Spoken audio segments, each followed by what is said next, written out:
Oh. Hello, everybody. Hello, everyone. Welcome. Welcome to Share the Love Sundays, where we're sitting down today with Lula S, Motivation and Self-Improvement. Hi, Lula. Hi, Hello. Lula. Hi, guys. Welcome. And hello, everyone in the chat. I can see Entrepreneur Life with Casey and Tamara. Hi, guys. Welcome. And Dad's here. Hello, Dad. Hi, John. And as you guys know, this is an interactive interview, so feel free to ask your questions and leave comments as we go through today. Yeah. Oh, hi, Tony. Hi, Tony. Oh, Tony hello. Burger 88 here. Thank you Hi, so Tony. much, Tony. Hi, Tony. Okay, Lula, can you start telling us about yourself and what your channel is about? So I'm a French-Brazilian actor, and I'm very passionate about self-development, so self-improvement, self-development, and so my channel is about that, how to become like better versions of our own selves. Wonderful, wonderful. Yeah, we could all use a little bit of that now and again, couldn't we? Oh yeah, we Yes, definitely indeed. could. Yeah, all of us. So when did you start your channel and why did you start your channel? I started my channel, it was like 10 months, I think, ago. If I'm not wrong, my first video went live, I posted it on like in May or June or something like that. So it's been a bit less than a year. Yeah. Right. So, so why did you decide to start a YouTube channel? Well, it's interesting. It was partly because of the pandemic. You know, that made me, you know, the social isolation, the whole, you know, change of habits, I think made me and made probably you guys and many of our viewers probably as well, you know, like question lots of things in my life. And I realized in questioning things that I needed to contribute a bit more. I felt like compelled to make a more positive impact on people's lives. I thought I had, you know, studied self-development enough. I had read books, I had tried things in my life that worked. And so I had been like talking to friends and family members about, you know, ways we can improve ourselves. And then the constant feedback was like, oh, thanks. Yeah, that's, you should probably tell more people about that kind of thing. You know, oh, you should probably, you know, have that chat with somebody else. Or so it came from that, really, you know, pandemic plus, you know, passion for self-development, and all of the things converged actually. Yeah. Oh, that's wonderful. It's wonderful, isn't it? Like, even in these times when, you know, stuff is going wrong and there's so much uncertainty, like it can inspire people to do positive things in the world as well. And I think this is just one example of that. And I know for sure, like, I love going to your channel because there's been times during this whole situation where you just feel like, oh God, it's all just getting on top of you. And you just need to hear like a bit of a pick-me-up. That's so nice of you. Thank you so much. It means a lot to me. I love your channel as well. Thank you. I think you guys are so, you know, the way you juggle in between so many different things, you know, fun and jokes and games, but information and history and cultural aspects. And it's so interesting, you know, useful stuff, you know, Earth Day, or, you know, from the history of tea to, you know, like slang and expressions. I have so much fun watching you guys. And I'm so excited to be here today. So thank you so much. This is my very first live ever in the whole world. Wow. So well, we are honored that you're doing your very first live with us for sure. Yeah. Thank you so much for your kind words about our channel. Genuinely, it means a lot to us. It does mean a lot. And we were really excited to speak to you, Lula. We really were. We were just saying, weren't we, Lisa, before we came on. So we, yes, thank you very much. And we've got lots of people who are excited too in the chat. Hello, everybody. Flower, eggs, and yeast. Guys. Welcome, guys. Hi, guys. Roger. Hello, Rog. Hi, Rog. Dr. Severin Byron says hello. Oh, it's so lovely to see you all. Thank you so much for coming. Nathy B, 1992. Oh, hi, Nathy. Yes. Thank you for your webcam recommendation, Nathan. Oh my gosh, it's so much better. I was looking, just as an aside, I was looking for webcams and I was overwhelmed. I just didn't know which one to choose. So I wrote to our lovely friend Nathan from Nathy B, 1992, and he gave me some great advice. So yeah, thank you. That's cool. Paula Santos says hello from Argentina. Oh wow! Hi. Ooh, Yes, we've had a guest from a person from Argentina before. Is she a friend? She's a lovely friend of mine. Hello, Paula querida, beijo. Oh, welcome. Nice. Thank you so much for coming. And Tony from TT Burger 88 says, love the motivational videos you make. It helps people with problems, depression, anxiety, and more. Yes, thank you for that, Tony. That's wonderful. Yeah, well said. Yes.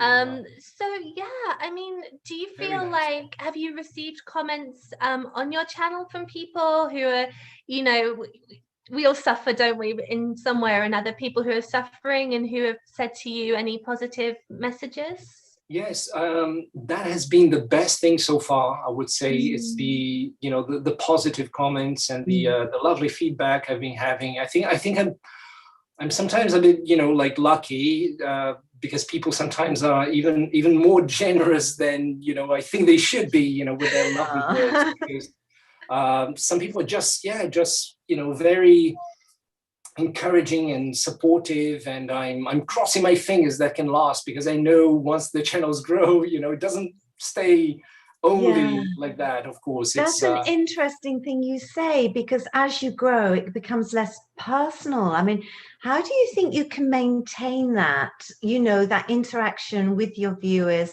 that closeness, that sense of community?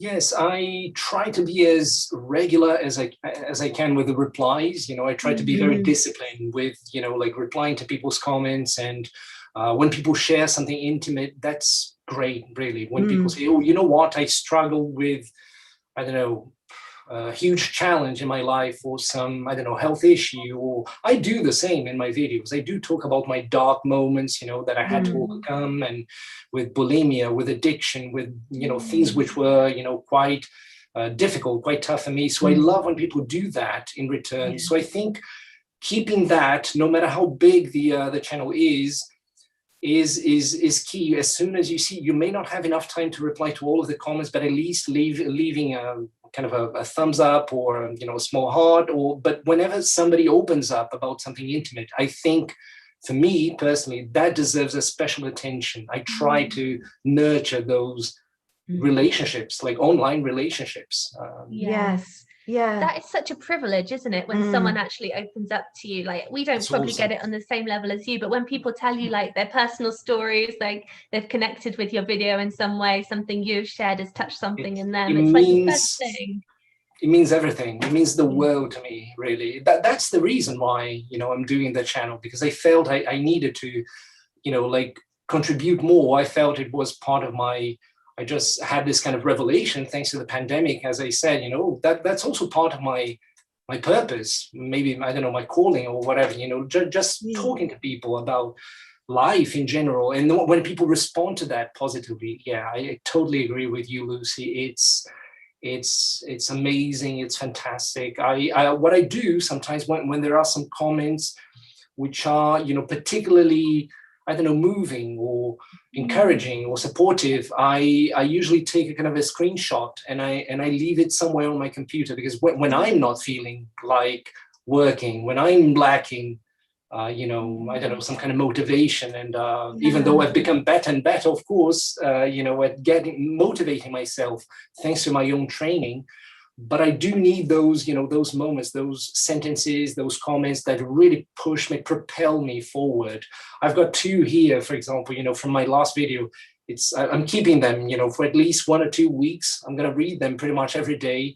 And it's such a gift. It's really good. That is wonderful. That's wonderful to know. And that you are human too. You're not just saying, oh, you should do this, you should do that. But you need the same things, you know, and to give that personal, you know, to sort of share the personal parts of your life too. It means a lot, doesn't it? You know, it's not like you're just preaching to people, which is yeah. I do think it's a big component of empathy. You have, in order to empathize with someone, you have to put, you know, you have to somehow, you know, understand the person's reality. So if you talk about your difficulties or the obstacles you've overcome, you're immediately creating rapport, right? You're creating empathy with people. And one of the things I do not like actually about some motivation or self-development, either channels or podcasts, is what you've just mentioned right now, Julie, is when people get too, you must, like shouty, you're all lazy, you must work 22 hours a day if you want to get anywhere. Yeah. You're forgetting about your dreams. Wake up now. I said, whoa. Yeah. Oh yeah, it's like, oh God, I'm such a failure. We are imperfect. We are human beings. It's not you must. I mean, we are sharing something.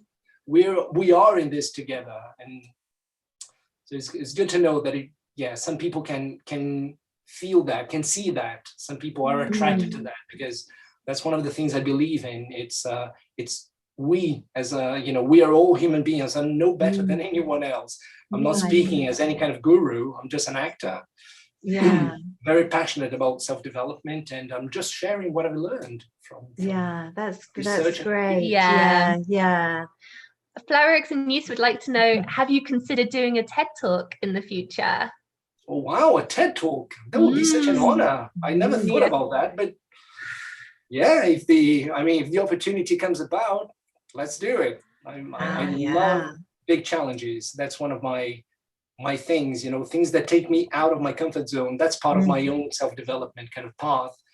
I've learned, how much we can stretch ourselves, and I love that, like just adding that little extra degree of, risk or, like adversity or something I'm not comfortable with. That's when we grow the most. So a TED Talk would be definitely one of those. Well, that needs to be on your bucket list of things to do. Yeah, that would be amazing, wouldn't it? Write it down later. Okay, TED Talk. Yes. There you go. Thanks for that, Flower Eggs and Yeast. Let's see. Dr. Severin says he started about the same time as me. Hope it's going well. Oh, that's cool. Yeah. I feel like a lot of us kind of started at a similar time, didn't we? I think the pandemic was a huge kind of, in a way, it kind of offered a lot of people the opportunity to start because, maybe people had more time or their routines had changed and people just wanted something to challenge them and to be creative and to almost a distraction sometimes, I think, for some of us as well. Yeah, for sure. To take them out of the kind of negative news all the time and the worrying kind of facts and figures. Exactly. Especially at the beginning, because we didn't have any vaccines, and so at the beginning was such a, I don't know, there was so much uncertainty in the air. People needed more like a way of thinking of something else. Definitely. Definitely. I know it certainly helped us a lot, didn't it? We had so much to think about. We couldn't dwell on it so much, so that it did. And I think like overcoming the loneliness as well. Have you found this kind of thing that we've found, which is this amazing sense of community amongst YouTubers? Which has just really helped us when we're feeling kind of isolated or disconnected from other people. And have you found that too? I have, for sure. I would say that was probably the best surprise, I think, about YouTube, because even the positive response from the viewers, I mean, if you work hard enough to make, to make some good content, to put out some good content out there, I think it's okay to expect some kind of positive feedback because you worked so hard. So that was great, fantastic, but it was not a surprise. I would say I was somehow saying, well, you know what, if I really work hard and I make decent videos, good sound, good image, good content, I hope I'll get some positive feedback. However, I did not expect that loveliness, in between YouTubers growing together. And that was like, oh, that's cool. I'm making like, I don't know, like online friends, people who are loyal, YouTubers and viewers. And then I've become one. That's part of my own self-improvement. I was a bit like, oh yeah, I'm going to give a like to that guy or that I don't know, that lady who was lovely to me. But then I've learned how to become regular. They taught me how to be, every time they came to my channel, gave a like, left a positive comment, said, no, wait a minute, I need to do that. I need to do that first. I'm not going to wait for them to do that. I'm going to, hit the bell.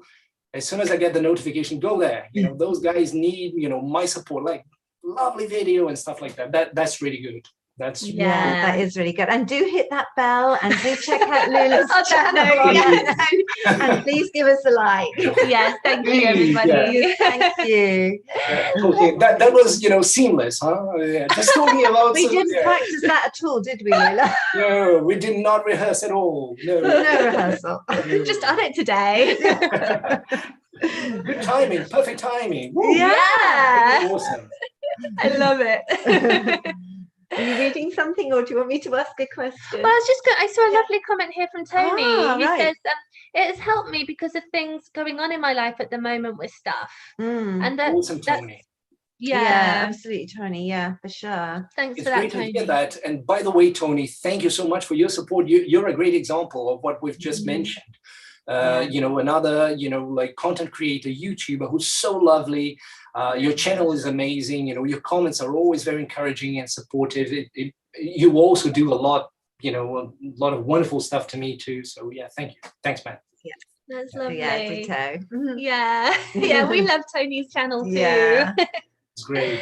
Yeah. And Dad, John Atkins says, comments from subscribers and others can be very uplifting. Yes, Lucy's dad has got a YouTube channel too. So John Atkins lost Norwich. Yeah. Maria says something in another language. Yeah, I saw that. Actually, would you mind, it's in Portuguese. Would you mind if I reply to her? Because she's actually my godmother. Hi, Maria. No, please do. Go ahead. Yes. Tia Maria, tudo bem? Acabei de ler aqui o seu comentário. Beijo para você. Adorei. Te amo muito. Obrigadão por aparecer. Tchau, tchau. Beijo. Oh, lovely. And Lula, you speak 6 languages. Is that correct? Yes. Wow. What are they? So English, Portuguese, French, Spanish, Italian, and German. Wow. And what is your native language? French, I presume. Portuguese came first. Yeah. Oh, Portuguese. Yeah. From Brazil, of course. From Brazil, and then my mom, she's a French teacher, so I learned French with my mom. I learned English. Those are my 3, I would say, like thinking languages, dreaming languages, the 3, I would say, best ones. And I do speak fluently, I can hold conversations. I work in Spanish, Italian, and German, but of course I miss a couple of words. I never lived in countries where Italian, German, and Spanish. I was going to ask you that question. Is it because you lived in those countries, but you actually studied them? Yeah. Wow. A lot, yeah. But I love languages. So it wasn't just work or hard work, but it was fun at the same time. Right. It's always been a good hobby. Yeah. So, you mentioned before, as we know, you're an actor, and has that learning of languages helped in your acting work? Yeah, definitely. Yeah, I'm gonna have a job soon in Spanish, which is good. My only TV role so far it wasn't really in Spanish. It was in English with a Spanish accent with a few Spanish words in it. Right. Yeah, I'm pretty sure they wouldn't have cast me if I didn't speak Spanish at all, even though I do have the looks, the Latin American kind of stereotypical look. But so it does help. I had a lovely commercial we shot in Hungary, and it was in German. It was my only job in German so far, but so hopefully, fingers crossed, more will come.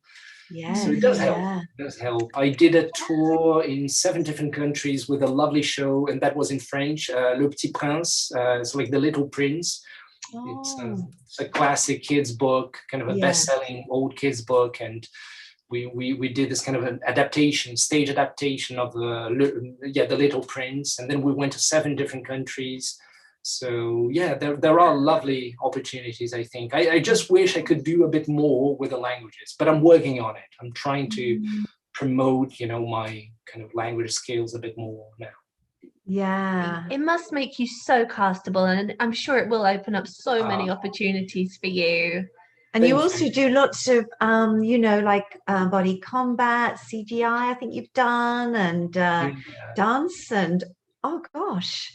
That's cool. Well, yeah. I'm watching all your reels. That's so nice. gone back in time and looked at your reels. Amazing. Yeah. That's so nice. That's so cool. Thank you so much. Wow. Oh my gosh. I can't that's so see why nice. you're not a household name, but I'm sure you will be soon. Oh, Seriously. No, they are very professional, really wonderful. So yeah, very versatile you are. I try to be. Yeah, that's one of the things I've been working on, actually. It's not something I don't think it's something I had naturally, but I worked on that, like learning more and more skills, more and more languages, more, and then just, with a lot of hard work, a lot of practice, then it pays off in the end. Yes, yeah. It's so exciting. I'm just waiting for you to learn a language or just a body combat. I did try. I'm not gonna. Please don't speak to me in Italian. But I did try and learn Italian when I lived there for a little while, because like I feel like we British are so behind with languages. We're terrible. We just expect everyone to speak English, and it's just not like that. Yeah, it's because I think you just don't need to, because the whole world's speaking your language. So I think it's a bit normal. I think that, if you don't have the need or like me, a kind of a special pleasure, special passion for languages, it's why would you learn them? Because they're hard work. They sometimes get me crazy as well. It's not just fun. And it's like the subtleties as well, isn't it? Like everything's not literal when you learn a language. It's like expressions and phrases that we use. Absolutely. That make it harder. What's going on in the chat? Well, I just see something about Casey that I didn't know. Casey says, "Oh, I understood some when you were speaking just then. I'm Portuguese, but I cannot remember how to speak much." I didn't know that. I didn't know that, Casey. Sorry, who? I don't know her. Katie? With Casey and Tamara. Okay. She's a good friend of ours, and she was the first person actually. When we were talking before about she had us on her channel going live, and that's when we realised we really liked them. So yes, we are. Yes. Savio Costa says 6 languages, so learned, man. That's so cool. Yeah, I know those 3 last ones. Yeah, so Savão, Sávio, brigadão, amigo, por estar aí. Manami, querida, grande beijo, grande Zé. That guy, that name, Stefan, that guy loves languages. He's one of my best friends. Thank you so much for being here, man.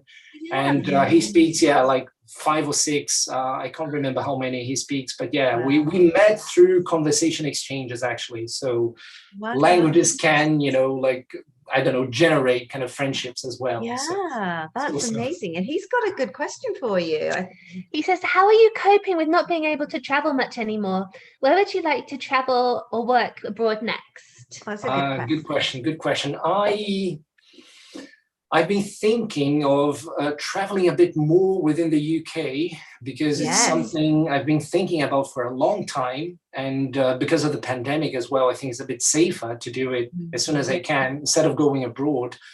For those who don't know, I don't know if we said so, but I'm in London. I'm based in London. So staying within the UK, I think would be probably safer. I went to Brazil last year in March when the pandemic blew up.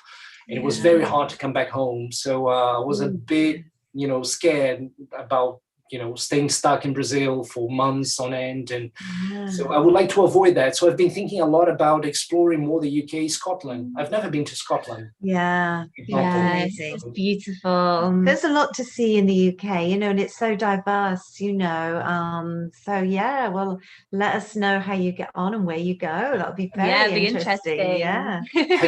So you've been to Scotland a couple of times, or I've only been once. I've been I stayed in Edinburgh, and I went just north of Edinburgh, but I'd love to see more. What about Same, you? I've only been once, and I stayed in Edinburgh, but we travelled around a bit. Then we went to Glasgow and some other places as well. And it was wonderful. I'd love to go back. I want to go back during the Fringe. I can't believe I haven't done that yet. I know. Yeah, me neither. And it's like, oh gosh, as an actor, how come I know. Gosh. Well, you two should go next time. Yes, we have to. It'd be great. Planning again. Yeah. So cool. Let's welcome Manami. Hi. Sorry if I butchered your name. That's perfect. Yeah, perfect pronunciation. She's a good friend as well. She's Brazilian of Japanese origin. Oh, wow. Manami Okada, querida. Beijo, amiga. Obrigado. Oh, lovely. Well, thanks for joining Thank you us. everyone for coming and for making this such a wonderful international experience. Exactly. It's been wonderful. Exactly. And Casey says, lol, every time I learn a new language, I forget the last one. Oh, don't worry, Katie. Yeah. I mean, it happens. It's the same with me. As soon as I focus on one, the other one gets a bit weaker, and it's just, it is what it is. And but it doesn't fade away. It doesn't disappear completely. It stays there somewhere. When you go back to the language, you need to brush up. It's not, you never go back to square one. You don't. It's not as if it disappeared completely. There's something that remains there, I think. Oh, that's good to know. I was going to ask you a few questions about your, motivational life coaching. Yeah. I was just going to ask you, how can we be the best version of ourselves? We often see that, and you mention it. How can we be the best version of ourselves? That's the $1,000,000 question, isn't it? Let's start with an easy one. Yeah. No. I love that question, because that's probably the most important question when it comes to self-development. It's really, how can we, develop ourselves? How can we improve ourselves? And I don't think there's a short answer to that. I think that's the easiest way to say, well, it's going to be a long-term process. Sometimes even, in my opinion, a lifelong, kind of a learning process, really. Yeah. But to make it simpler, because of course, it would be nice to have at least, a couple of tips or a couple of, strategies or tools. I would say, there are so many different ways to approach that theme. But let's say, for example, if you focus on, first of all, your identity, I think that's one of the key things. And it's not just me who thinks so. It's according to some self-development authors and some psychologists, some psychiatrists. There are so many studies about positive psychology out there talking about that, the meaning of identity, how you picture your own self constantly. And that's something that permeates all the areas of your life. If you constantly tell yourself, oh, I'm lazy. But you know what? I'm always making mistakes anyway. It doesn't work because it's me again. I screwed up again. Well, if that's the way you identify yourself, that's going to be a constant thing in your whole life. Whilst, why not choose better labels? Really, we do choose those labels. We can see ourselves as unstoppable. We can see ourselves as a go-getter. We can see ourselves as proactive, as passionate, as a loyal friend, as a committed husband, son, wife, whatever. Yes. So I think identity is one of the if you improve the way you see your own self, start with your own self. It's self-development. I mean, we call it self-improvement, self-development for a reason, right? So start with your own self, and then things around you, I think they will follow suit. Your work, your finances, you will find ways of improving those other areas of your life. But start with your own identity. That would be one of the first things.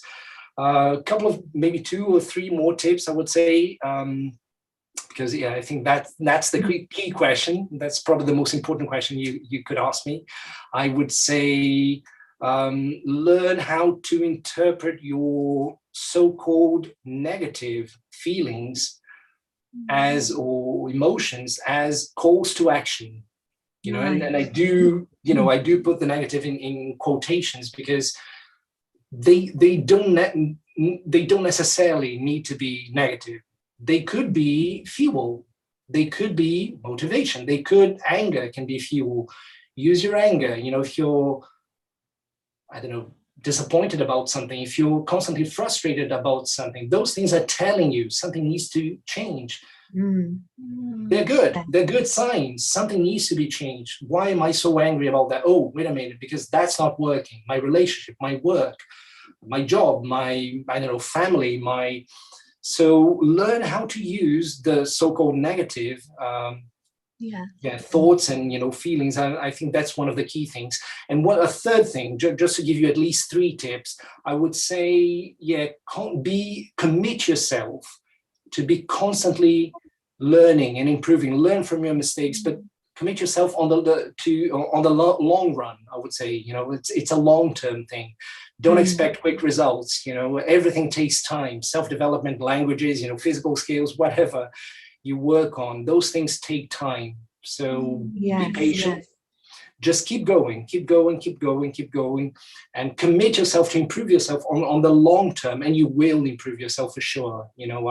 I've reached a kind of a quality in certain areas of my life that I never thought I would have. My human, the relationships I have around me, friendship and, family relationships, I got so much better because I've been working on those things, like diligently for years and years and years, And would you mind if I add a fourth one? I just keep going. I'm fascinated. Yeah. I was going to stop on the third one, but yeah, there's a fourth one, which is I think very important as well. For me, resilience, the capacity of, again, it's a kind of a commitment as well, but specifically resilience. So this ability we have to stand up again, no matter how many thousands of times life knocks us over. And it's a commitment, it's a pact with your own self, it's a contract you're signing with your own self. I hereby undersign Lula, S,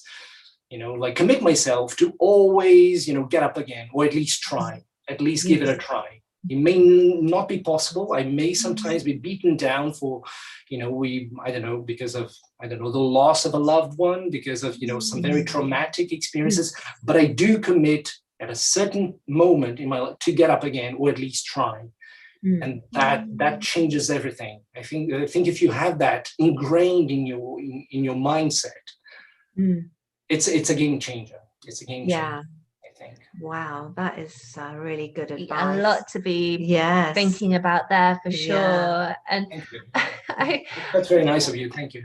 It's so good to just hear all of this positive and being able to think about moments in your life that you can improve. And I remember just to share briefly, a game changer for me, because I do acting as well, was when I decided that I would only give myself a certain amount of time to grieve a job that I wanted and I didn't get, because it can be so easy when you're disappointed to wallow in it and then you miss other opportunities. So I think it's okay to, like you say, to grieve something that you wanted and that didn't happen, and to take the time to feel it, the negative or whatever, but then like you say, to build the resilience and to say, okay, at this point I need to move on.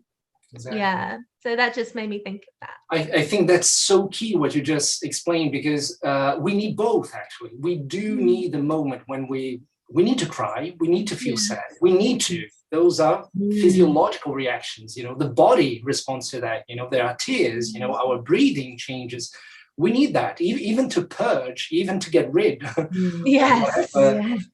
It's really, we need that. And then there's a kind of a moment when we cannot feel that anymore. We feel drained, and that's good. That means we're going to the next phase. Get up again. And for some people, it's so hard to acknowledge, we need, I don't know, if it's bereavement, if you lost somebody, it's going to take some time. Yes, you're going to feel not very good about that for a long time, sometimes for years. Respect that. But there will eventually be a moment. There will be a moment when you will need to carry on, because life goes on, and the earth continues to spin round and round, and life goes on no matter what. And but having that, I see very often people not respecting the first moment. Oh, come on, cheer up. Yes. You should be feeling that. Come on. Acknowledge the feeling, the emotion. No, that's his or her moment to feel like that. And when it's going to be time, then you can come with a more supportive kind of attitude and say, oh, you know what, how are you feeling? Do you think it's time to carry on? And let's go out for, I don't know, together. Let's hang out together. I'm your friend. Let's have a chat.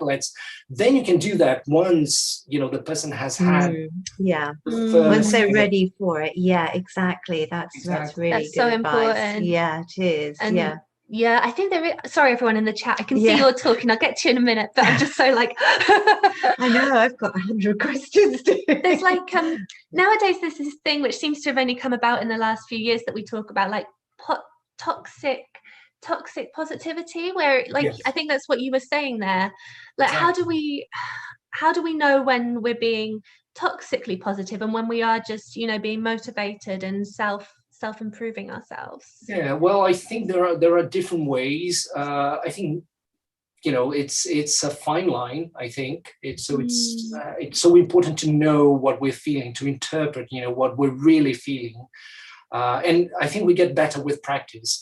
If you think about kindness, you know, being kind to your own self, of course, we do need to push ourselves sometimes, but we also need some, you know, we also need to embrace our own imperfections, you know, to accept that we cannot, and I plead guilty of not being kind to my own self. I used to be such a such a dictator to my own self. Actually, you must do, you're going to work hard, you're going to, you know, just slave away, you know, do whatever it takes, you know, don't sleep, don't take care of your own self, just work. You know, I was like that in my 20s. And I learned a lot. I think it's all about self-love, self-care, you know, being kind to your own self. That's when you find, by being kind to your own self, by being so curious about what's going on inside you, by developing your own identity, you know who you are. If you, you know, I'm a driven, you know, I'm feeling bad now, but that's not Lula. I'm feeling like that's my current temporary state right now. I'm feeling bad, but that's not who I am. My identity is something else. I'm not a sad person. I'm sad now for a couple of weeks, a couple of months, a couple of days, but I will eventually get up again, you know, and retrieve my identity, because I'm a passionate guy. I love my friends. I love life. I'm committed to keep improving myself. So again, working on your identity and leaving some margin for, you know, self-care and self-kindness. I think that would be probably the best way to not be toxically positive to your own. Come on, cheer up, man up. Don't cry. You know, come on, no, do cry. Yeah, it's that's what I tell all of my friends. You know, one of the, I'm not going to say who because it's a bit personal, but one of the people who said hi on the chat was in a hospital, is still in the hospital. And the first thing, I spoke to her yesterday. She doesn't even understand English, actually, so she's not going to understand what I'm saying now. But anyway, I'm going to tell her that I mentioned her without mentioning her name. But anyway, she was going through a tough period at the house. She still is, actually, even though she's better. But the first thing we spoke over the phone, I said, well, tell me how you're feeling without any filter. I mean, the first thing is tell me whatever you're feeling, good, bad, no censorship whatsoever. That's me, that's Lula. There's no censorship. I'm not going to tell you to man up, to cheer up, to nothing, to put yourself together. No, tell me. And then she went like, oh yeah, you know what, this is so annoying. And then I was like, yes, it is very annoying. I would be feeling just like you. Yes, you're right to feel that. Acknowledging what you're feeling or what your friend's feeling. Don't invalidate, you know, the feeling. That's so important. Acknowledge it. You know, sometimes people come to you just needing that kind of connection. They just need to share something. They just need you to listen and understand what they're feeling. They don't need necessarily tips of advice. You know, they just, so that's I think it's very important to be a good listener, isn't it? Yeah, and sometimes that's all we need to do. Like you say, I think sometimes people just want to feel like they're heard and that their feelings are okay and normal. And it's okay to feel like that. Exactly. We all feel like that. We all feel down. We all feel sad. We all feel, I don't know, overwhelmed, sometimes disappointed, or so. It's fascinating. Anyway, I'm talking too much. Please feel free. You're not at all. It's so interesting and so inspiring, Lula. Oh, I like the mug. That's very. Oh, look at that. Yeah. Brazilian guy living in London. Come on, Lucy, we need to get some. Cool. Oh, wow. It makes me think. Someone left a comment on one of our videos the other day saying, these two seem overly British. And it just made me think like we have little Union Jack hats and like Union Jack mugs. Drinking tea and the hats and the... We are British. Yes, we are. I'm very proud of it. Thank you very much. Oh, I'm with you guys. I'm with you. You're wonderfully British, and I love that. We all love that. Yeah. Thank you. Oh, that's funny. Oh, lots of going on in the chat here. Lots of questions and comments. That's exciting. It's exciting. Thank you everyone for joining in. Eleanor's here from Eleanor Elaborates. Hi, Eleanor. Actually, she'd be a good one for you to talk to because Eleanor's done a TED Talk.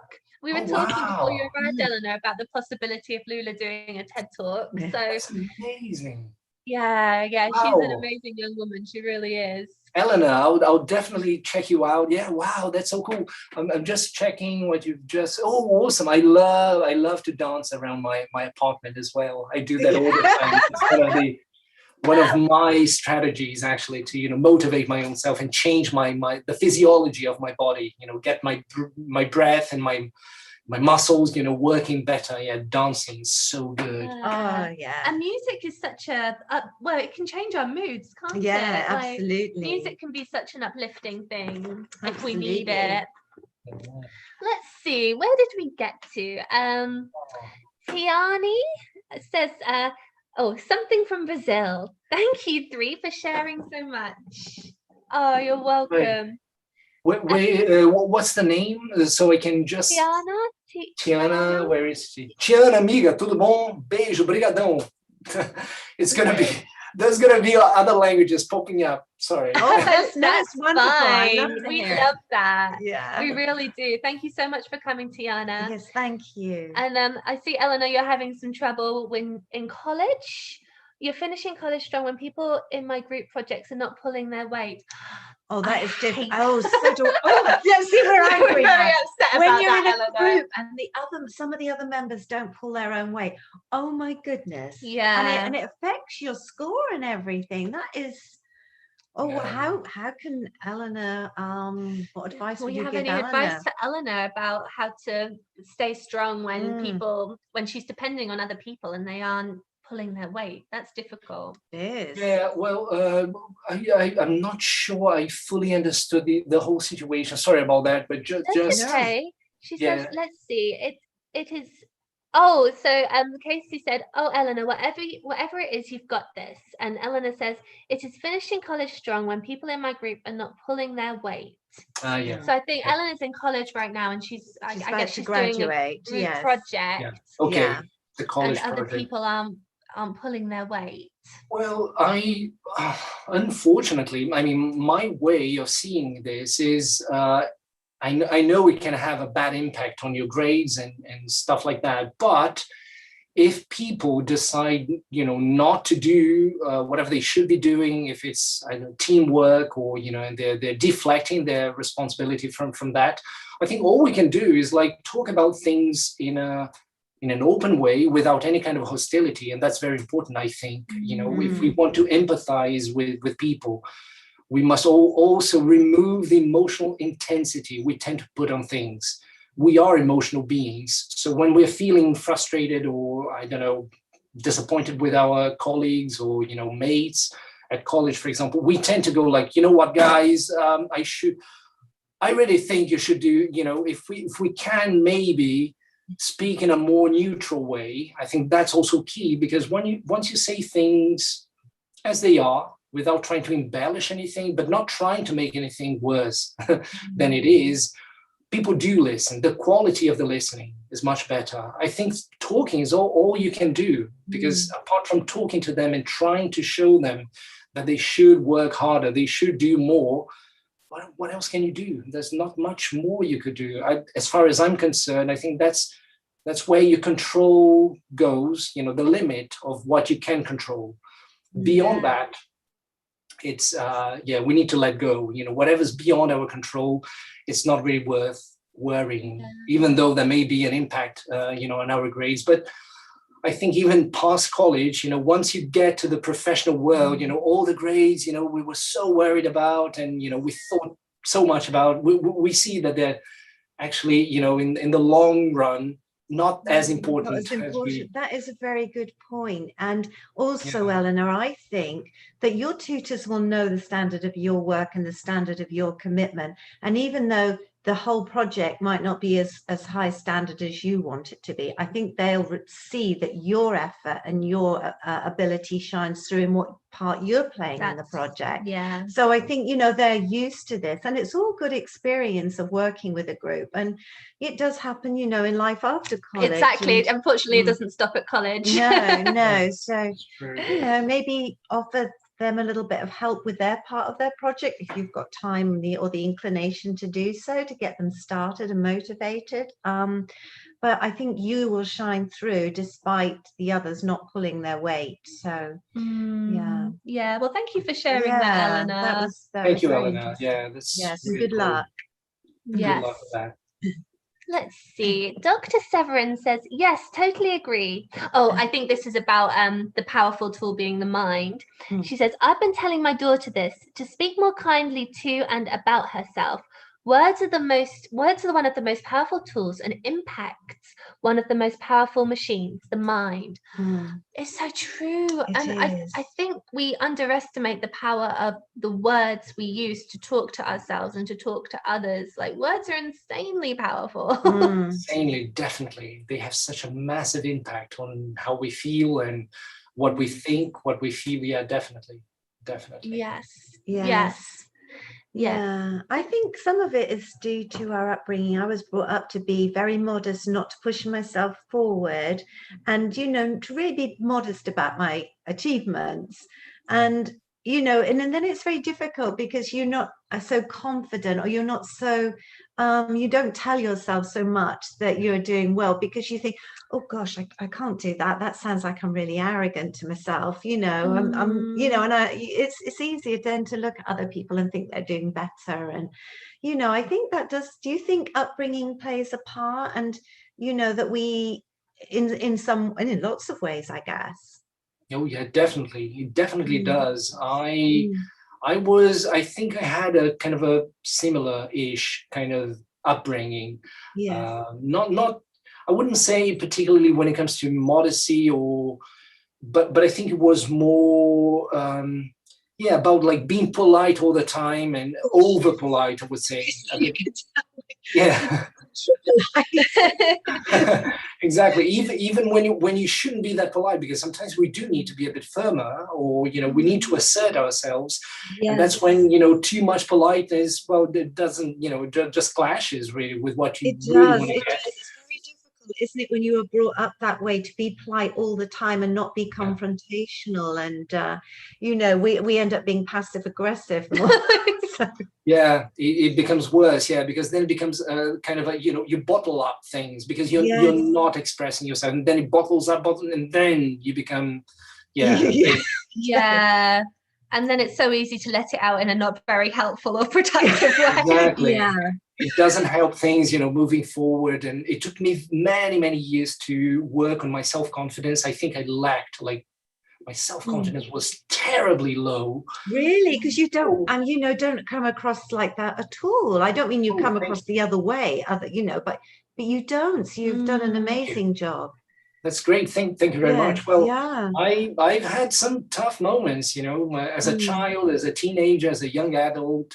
There were moments, you know, at school that was pretty much when I was a child, or just before becoming a teenager. I wouldn't speak to anyone. I wouldn't be able to utter words. I would be so tense and so stressed and so shy and so, you know, I remember when I was 10, 11, that was hard. I stuttered as a child for a while. Communication was always very difficult. I never thought I could become an actor, you know. I mean, not as a child, at least. I dreamt about it, but I thought, no, that's just impossible. Not to me. Come on, I can barely speak to a human being, you know, like face to face. How could I ever do that, you know, on a stage? And I think pretty much, since forever, really, it has been a very long kind of process. And then, to be honest with you, I still, you know, my voice still shakes, you know, when I need to speak in public. I've worked as an actor, as a tour guide, as a teacher. All the jobs I've done were jobs involving speaking to audiences. And it's still scary. And I think it will never be any different. The same, Lucy? It's so true. I had the same thing, like when I was a little bit older, I think, than you. I was about 15, 16 and terribly self-conscious, and I would have the same thing where I'd like stammer a little bit, like my voice wouldn't come out clearly. But I think there's something about performing and acting that attracts people like us. It's kind of, it sounds paradoxical, but I totally can't agree. articulate what it is, but there's something. It was always the shy kids who wanted to I'm stammering now because it's hard for me to talk about, but is it being portraying somebody else, you're not being yourself? Is that part of it? I think there is, at least at first, I think there was something about I can be anyone and I don't have to be the shy person anymore. But I think the more you do acting, you realize that they are just different versions of yourself very often, the characters you portray. It is about being yourself as well. But maybe it is that attracts people at first, this idea that you don't have to be this shy person.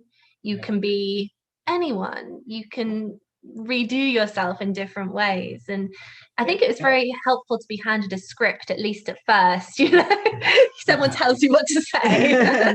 Yeah, definitely. Yeah, it helps so much. And I think also in my case, the as we were talking about challenges, because they're scary, but they're exciting, very exciting at the same time. Feeling afraid of something, or feeling excited about something. So many scientists and psychiatrists, they say that the body can barely distinguish between them.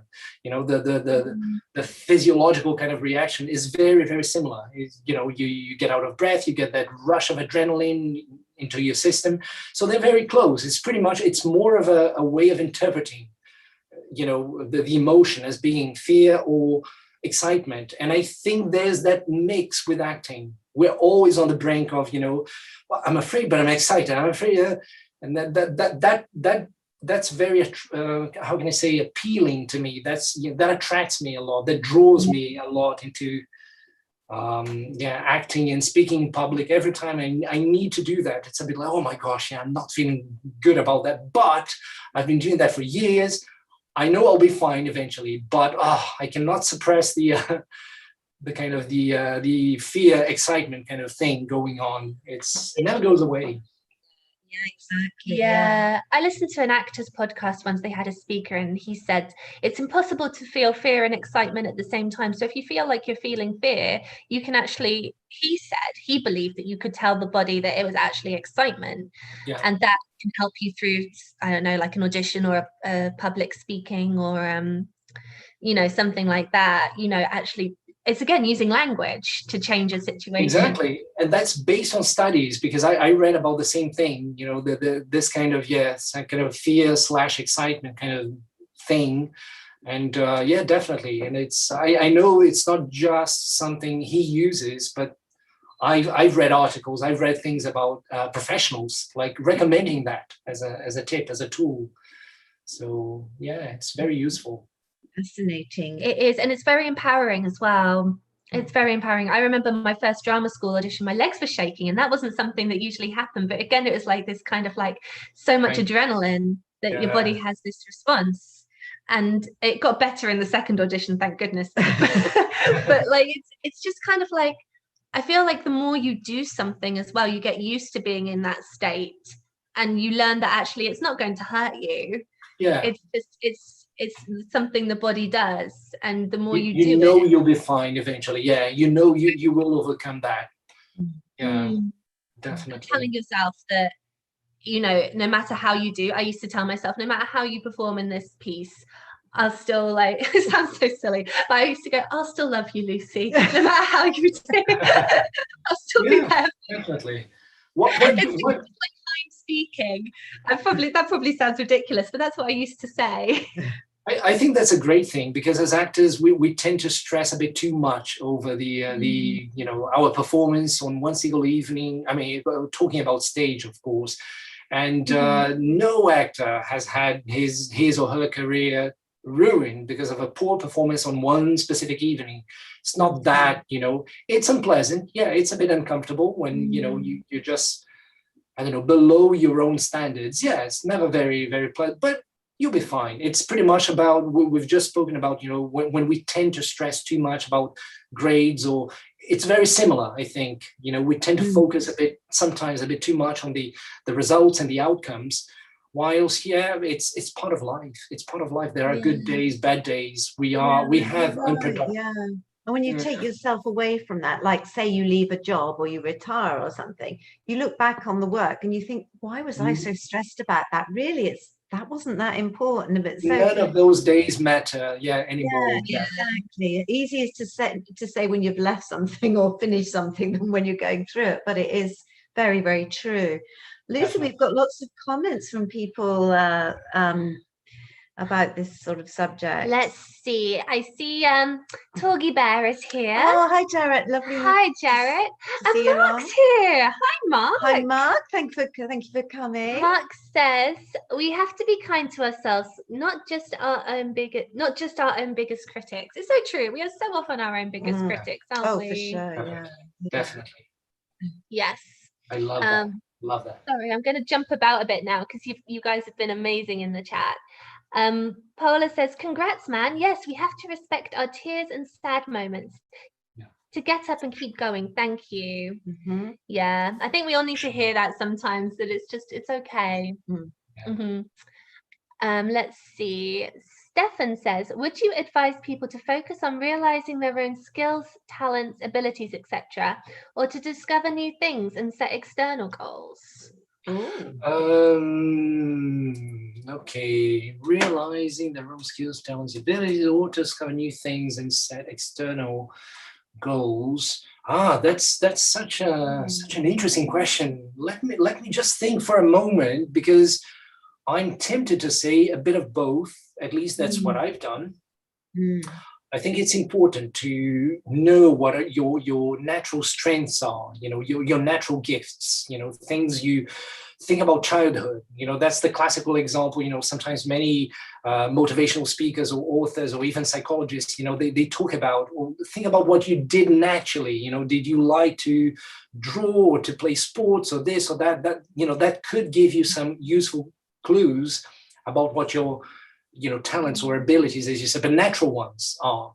But having said so, I think we're all very adaptable, and there's neuroplasticity. It's proven scientifically, how much our brain can, expand in terms of knowledge and learn new skills. And I think that's something we should probably do, at least if you want to have a healthy life. And use both parts of your brain. For example, there are even scientists who recommend you like brushing your teeth once in a while with your left hand, if you're a right-handed person, of course, just for that extra kind of challenge. Again, like adversity and challenge do make us grow the most.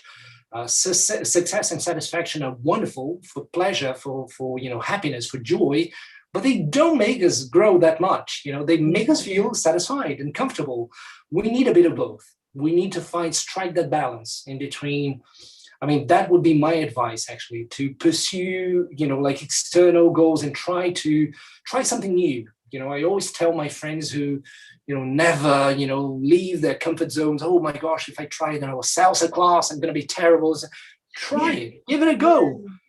Perhaps you'll be terrible, but who cares? It's going to be one evening. Then you don't need to, pursue. I think people are very nervous sometimes to try something new, aren't they? They think that people are going to laugh at them, or they're going to look foolish or let themselves down in some way. But but once we overcome that, it's there's always something good, because we feel good about ourselves once we face our fears, or once we overcome a kind of a challenging situation. We feel bloody good about our own self. We go like, yes.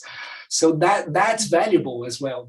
We need that. We need to look, at ourselves in the mirror and say, you know what, you did something great. I'm proud of yourself.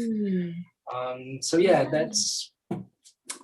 I love that. I hadn't really thought about that in that way before.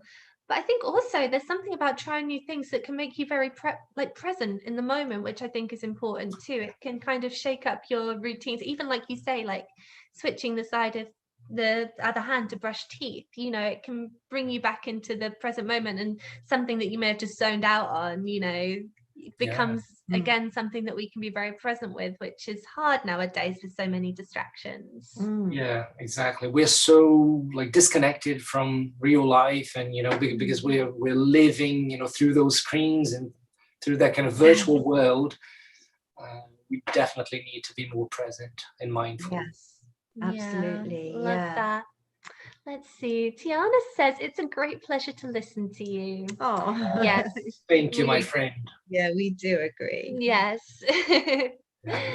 And Paula says, bless you, Lula, for share good vibes using 6 languages. Wow. Yeah. Hey, that's talking about, like getting out of your comfort zone and challenging your own self and stretching your own limits. Languages are amazing for that because, gosh, it feels uncomfortable. My gosh, when you travel to a country and, you try your first question in a language. Oh, isn't it awful? It's awful. And they go off and you're like, oh. Yeah, I learned French at school many moons ago, and I tried to converse, in French, and it was so awkward that they immediately started talking to me in English.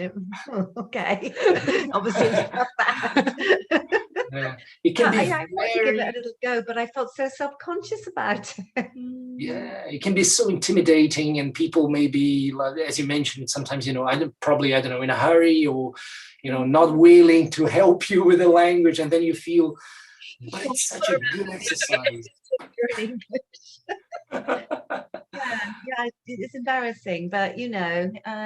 Yeah, you do sometimes talk in other languages on your YouTube channel as well, briefly, and put subtitles up.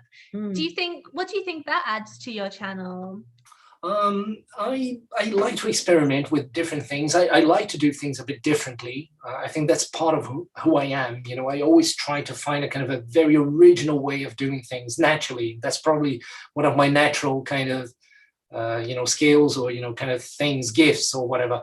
So that's one of the reasons. And also because I wonder if that makes, I don't know, maybe it makes people who are reading the subtitles in English all the time, all of a sudden, if they hear something in their native language, if there's anything that probably, who knows, I don't know, clicks inside them, if there's a fraction of, I don't know, of a bit more of a human connection that's, that happens in a fraction of a second or something like that. I wonder, maybe it doesn't, but I try to add that it's a bit of spice, really. It's just kind of a flavor that I add. Yeah, and I think YouTube probably likes that too, and maybe I don't know if they use that in the algorithms, but maybe that is positive for getting your video up there and out there, like worldwide, perhaps. Yeah, for sure. That's a good point. I didn't really think about that, but that's a good point, actually. Maybe it does. Maybe it does push it to, if there's a bit of Spanish, oh, wait a minute, the Spanish audience I could probably promote that video a bit more. Yeah, exactly. Maybe. Yeah. And as you said, for those Spanish speakers, it makes them feel part of it and inclusive. And exactly. I think it's all good. Yeah, have we got anything else in the chat? Let's see. Do you have to be away, Lula? I feel like I should check because we're coming up on an hour. I'm perfect. I'm enjoying this very much. So thank you very much once again. I was so excited about this first live. You guys have no idea. I woke up feeling like in good shape. Who wants to go live? I do. Yeah, yay. I love that. And the positivity is coming through. Oh gosh, I can feel it. It's contagious. That's very nice of you. Thank you. It's wonderful. Yeah. And should we just say who we've got on next week? Yes. We'll just quickly tell you, because Mrs. Sonia Elaine is coming on, who has a wonderful cooking channel, and she's just wonderful. So come back next week, same time, to meet Mrs. Sonia Elaine. Yeah. Oh, and don't forget to give us a like and check out Lula's channel. Oh, if you haven't seen Lula's channel yet, there is a link in our description if you need it. Yeah. That's cool. And I put I'm gonna add just to make things a bit simpler. I also put it somewhere here, I think, on my kind of thumbnail. So you should be down there. But even on at the bottom of my own screen, there should be the address to it. Yeah, there is. Yes, perfect. Yeah, cool. Cool. So Roger says that never goes away, being nervous speaking in public. Right. And I think once you accept it's not going away, it almost becomes easier. Yeah. It becomes easier. Yeah. I think if you're not feeling nervous, you're complacent and you can make mistakes. I think, you've got to keep that little buzz going, because it keeps you on your toes when you're public speaking. And totally keeps you alert and focused, and definitely. Exactly. So I think it is a positive, although it doesn't always seem like it at the time. Yes. Yeah, good point, Raj. Torgy Bear Jarrett says, man, I love listening to you talk. Oh, we agree. Very nice, yeah. Yes. And Eleanor says, yes, I used to shake when I did a presentation when I was in middle school. I even threw up before presenting. Oh gosh. Yeah. I'm so sorry to hear about that. Yeah. I know, it must have been horrible. Yeah. But I mean, now she's doing TED Talks, and she was probably like one of our most relaxed guests when she came on. She was so relaxed. She was just like, yes. Cool. I know. Yeah, that's for sure. So cool. Amazing. She says, I have learned how to take the nerves and use them to do my best. That's wonderful. Good for you, Eleanor. Yeah, I'm trying to do a little bit of both. There is a Japanese proverb that I mentioned in my TED Talk that fall down 7 times, get up 8. You may not succeed at first, but you will get there. Yeah. I think failure tells us that we're just extending ourselves. We're trying something new, and we're, like you say, putting ourselves out of our comfort zone. It's okay to fail. Yes. Dad says the French Julie learned was old French. Oldie French. Oldie French. Yes, thank you, John. Moving on. Classical French. Moving on. Naughty. Yes. Yeah, cheeky. Come on. Cheeky. Oh yes, we Brits are very cheeky. Dr. Severin says, this is a great discussion. Have to leave to finish preparing for my live stream at 4:30. Oh, right. Well, we'll try and make that one, Dr. Severin. I'm not sure what time that is. That's probably quite late in the UK, but we can probably make that. Yeah, we can probably make that. Yes, for sure. Yes. And Ellen says, yes, I couldn't agree more. I know many languages, and sometimes I say a simple hello in another language. Oh, yeah. That's so cool. Yes. There's always the worry that you say it and then they reply in a huge stream and you I know. But yeah, that is nice. Sorry, that was it. My first day in Italy, me and my friend had been practicing how to ask for a table for 2, and she went in and she tried it, and then he goes off in Italian, and we're like, what do I say now? She must have said it well though to get that response. Yeah, that's true. Yeah, she must have done it well. So if you have a question for Lula, now's the time to ask it. I'll ask him the last question that we ask to all our guests before we say goodbye, which is, Lula, if you could take everything that you've learned on your YouTube journey so far and kind of boil it down into one piece of advice for someone who's maybe thinking of starting a YouTube channel or someone who has a small YouTube channel, what advice could you offer someone to kind of send them on their way?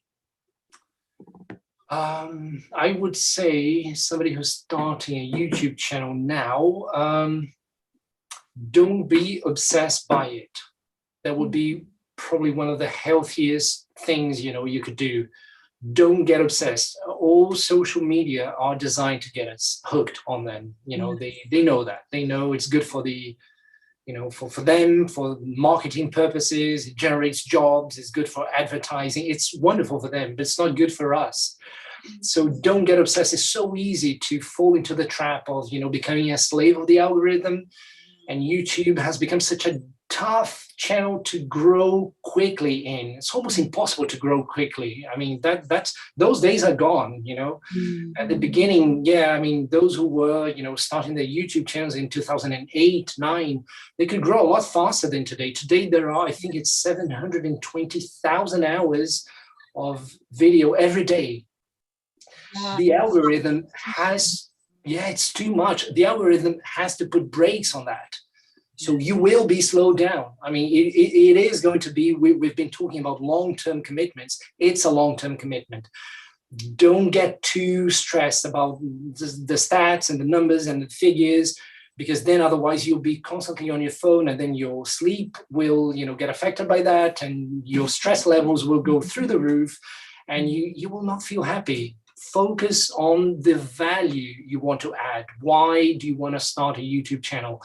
What contribution is you want to offer to the world? Is it entertainment? Is it humor? Is it games? Is it cooking? Is it culture, history? Is it self-development and motivation? Focus on that, your contribution, your legacy. You're building up a legacy, but it's gonna take time. It's gonna be a long-term thing, and don't get obsessed by it. That's wonderful advice. Yeah, and so important. We all need to listen to that. Yeah, because like you say, it is easily done. It's so easy. It's so easy to get like, oh my gosh, my last video got like a third of the views of the. It doesn't matter. It's all right. Or this week I haven't got a video. My gosh, the world is gonna collapse. No, it won't. I know. Been there, done that. Yeah. We've all done that. I plead guilty. But it doesn't matter. Yeah, a week without video. Take a break if you need to. I've done that. I think there was a moment I needed a break in December or January. I took 3 weeks off. Wow. Fine, oh my gosh, we've never done that, have we? No, but there's probably times we could use it.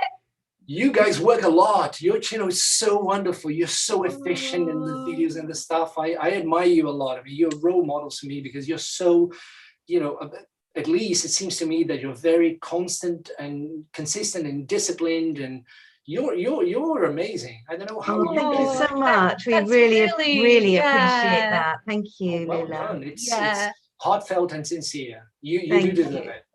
Thank you. And we do love it. I think that's why we work, we do work hard, but we enjoy it so much. Oh my gosh. And these lives, we enjoy them so much. It really is such it's a pleasure, and it's a lot of work, but it's just so much fun, being creative and meeting all these new people, new friends. It's just, and you say, leaving a legacy. It's so great, as long as one doesn't get obsessed by it all. I think one of the things that I prefer about that I like the most about YouTube is really when I realize, wait a minute, YouTube, you can have your voice without needing to ask for permission to anyone. As an actor, it's something you rarely get.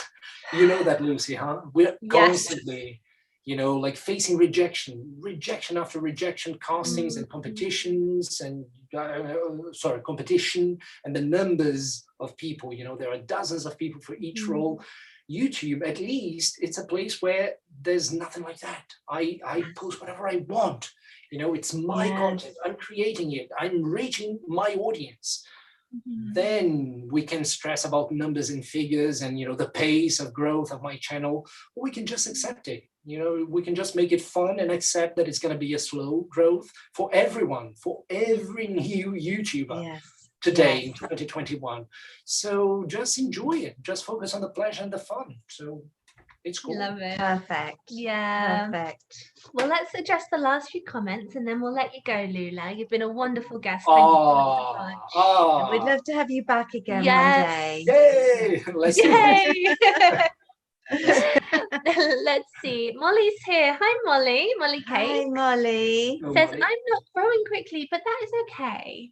Yeah, exactly. Accept that it's okay. It's a slow process. Yeah. Isn't it? It's very few channels have overnight success, and that's not always a good thing. No. And sometimes you find that even if your video doesn't reach so many people, like this Earth Day one was a bit slower for us, but the comments on it have been amazing. And it was very close to our heart as well. It was so amazing. Yeah. So it's not always about how many people. Sometimes it's about how you affect the few people that do see that can make a video a success. Exactly. Stefan says, what would a successful 2021 look like for you, Lula? Good question. That's a very interesting question. I would say 2021, where we can go back to the new normal, because we don't know exactly what the new normal is going to be, but at least when things pick up again as soon as we can, and we overcome she agrees. Yes. Yeah, that's exactly, that's what I wish for. Yes, that's the kind of response you want, a rallying response from Layla. Yes. Let's overcome this pandemic. That would be for the world. I mean, that's what I wish the most. I think that would be the best success, and I can see that. I think we can all see that with the vaccines and the rollout, and we're not. I don't know how much of the way, you know, if we are a third of the way into that process, or half, you know, half the way into that, but we are already, it's an ongoing process. We're already there. We're already on the right path. So that would be successful 2021. I don't know if he asked for me personally. If that's a personal thing for me, I would say I've just finished to talk about something that's not YouTube related. I just finished my first, I didn't really finish, I'm finishing now my first film script, my first feature film script, because I write, I'm a budding kind of screenwriter, new screenwriter. I'm trying to become one at least. And so a successful 2021 would be, at least if I can get producers interested by my feature film, or if something happens about, you know, concerning that project, related to that project. Wow, that's great. That's so exciting. Yes. Yeah, good luck with that. Yes, I wish you every success. Let us know how it goes. Keep us updated. Thank you very much, guys. Yeah, that's very nice. Thank you. Yes. Let's see. Eleanor says, yes, I couldn't agree more. I have many friends growing right now, and it's been hard. Oh, growing their YouTube channel. You can't compare yourself to others. I have started focusing on leaving a legacy where I go. Yeah. Everyone's journey's different. Yeah. We got stuck on around 300 subscribers for what felt like months. Yeah, I did feel that for ages. You know, eventually you get past it, but yeah, it's all about your own personal journey with YouTube. Exactly. Yeah. Yes. Molly says, I figure if I'm entertaining or even teaching one person, it's worth it to me. Yeah. And Paula says, thank you three for gift us this kind and sweet interview conversation. It's been such a pleasure. Oh, well, thank you. I'm glad you've enjoyed it. Thank you. Yes. Thank you so much. And Molly says, Lula has a great voice and energy. Just wanted to put that out there. Oh, that's so nice of you, Molly. Thank you. Thank you very much. Yeah, Molly. well said, Molly. And thank you, everybody. This has been such a joy. Yes. Thank you to Lula for coming on and spending time Thank with you us very today. much to both of you, all the viewers, the lovely comments, you two guys. Thank you so much. Thank you. Well, huge bye pleasure. everyone. Have a lovely Sunday, what's left of it. And we'll see you all soon. See you, everybody. Bye. Bye, Lewis. See you Bye. guys. Bye. Thank you. Bye.